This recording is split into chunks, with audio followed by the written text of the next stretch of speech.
Assalamualaikum warahmatullahi taala wabarakatuh. Alhamdulillah rabbil alamin wassalatu wassalamu ala asyrafil anbiya wal mursalin wa ala alihi wa sahbihi ajmain.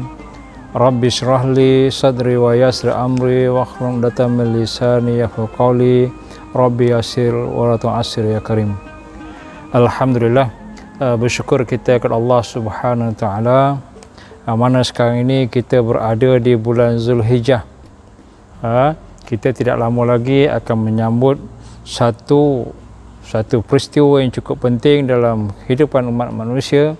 Yang pertamanya, di mana umat manusia akan berkumpul pada 9 Zulhijjah ini di Padang Arafah untuk menunaikan ibadah haji, rukun haji yang pertama, selain daripada niat dan juga kita wukuf di Padang Arafah.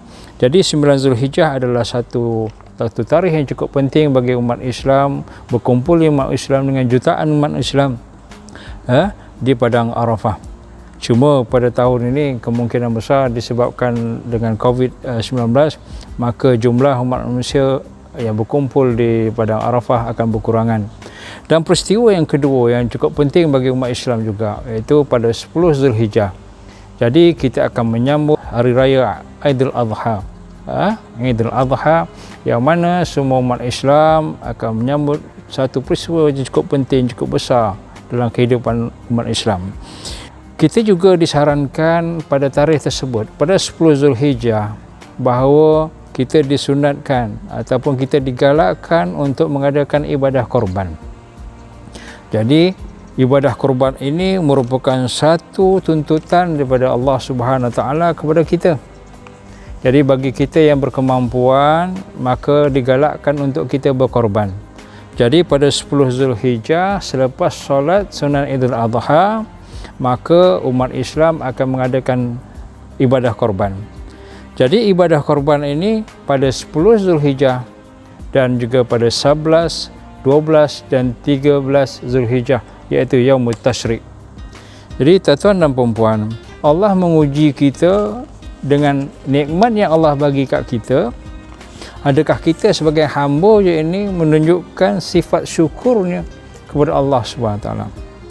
Maka dengan kelebihan rezeki yang Allah bagi kat kita, maka kita keluarkan harta kita itu untuk kita bersedekah dan juga kita berkorban.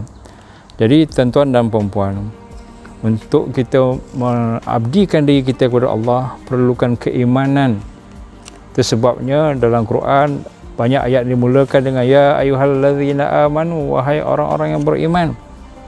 Bila disebut wahai orang-orang yang beriman, maka korban ini akan disambut oleh orang-orang yang beriman. Hari ini untuk kita berkorban, untuk seekor lembu yang kita nak korbankan dengan nilainya lebih kurang dalam 4,500 ke 5,000 ringgit, maka perlukan satu pengorbanan yang cukup besar bagi seorang umat Islam itu apabila ingin melakukan ibadah korban. Maka diringankan pula hari ini dengan 7 bahagian. Maka satu bahagian dapat dalam RM750 seorang. Maka ada 7 peserta yang akan sama-sama melakukan ibadah korban. Jadi di antara hikmah kenapa digalakkan untuk kita berkorban, tanda pengabdian diri kita kepada Allah Subhanahu wa taala. Kemudian yang kedua, untuk kita menghidupkan semula erti pengorbanan Nabi Allah Ibrahim dan juga Nabi Ismail alaihissalam. Bagaimana Nabi Allah Ibrahim bersedia mengorbankan anak dia sendiri. Korbankan anaknya sendiri Nabi Ismail kerana Allah Subhanahu wa taala. Atas perintah Allah, maka Nabi Ibrahim melaksanakan perintah Allah dengan mengorbankan anaknya Nabi Ismail alaihissalam. Jadi kalau kita melihat dari sudut keimanan, Allah telah menguji Nabi Ibrahim dengan berbagai cabaran dan ujian.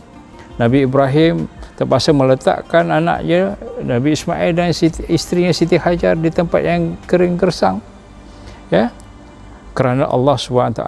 Kemudian apabila anak itu dah besar, perintah Allah supaya menyembelih anak dia, maka Nabi Ibrahim patuh dan akur pada perintah Allah SWT, maka sanggup mengorbankan anaknya Nabi Ismail, maka Allah ganti dia dengan seekor kibas. Di situ melihat kepada betapa besarnya erti pengorbanan. Pengorbanan dalam hidup kita ni, untuk kita mengabdikan diri kita kepada Allah, maka banyak perlu kita lakukan pengorbanan kepada Allah SWT.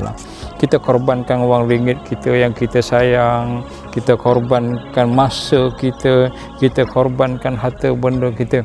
Sebab apa? Untuk mencari keredaan Allah SWT. Bila ada yang berkorban, maka daging tersebut kita agihkan sama-sama, kita sama-sama merasa, kita sama-sama gotong royong. Itu satu pengorbanan. Kemudian kita agihkan kepada saudara kita yang se-Islam untuk sama-sama menikmati daging korban. Dan juga kita perlu ingat juga dalam keadaan kita hari ini, kita juga kena berkorban dengan masalah COVID-19 ini. Kita korbankan sedikit sifat kita supaya kita akur dan patuh pada peraturan-peraturan yang ditetapkan. Kita kena pakai mask, itu pun satu pengorbanan. Kita kena ada penjarakan sosial, itu pun satu pengorbanan. Jadi kita korbankan sifat ego kita demi menjaga keselamatan kita dan juga masalah ummah seluruhnya. Jadi cukup setakat itu dulu. Jadi Ustaz sudahi, wabillahi taufiq hidayah. Assalamualaikum warahmatullahi wabarakatuh.